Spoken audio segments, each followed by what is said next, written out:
The Pune Pact between Gandhi and Dr. Ambedkar was signed in which year?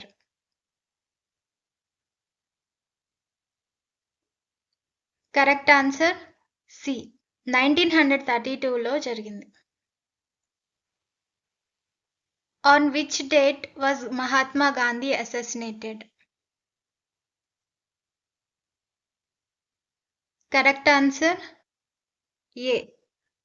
30th January 1948లో Gandhi గారిని చంపేశారు.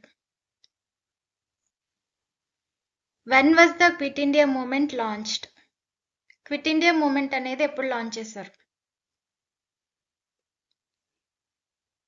Correct answer C. 1942లో quit India movement launch చేశారు.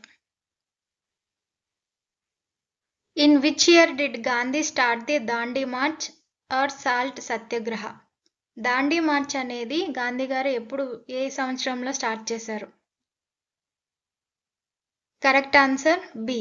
1922లో Dandi march అనేది start చేశారు. Dandi march or salt March.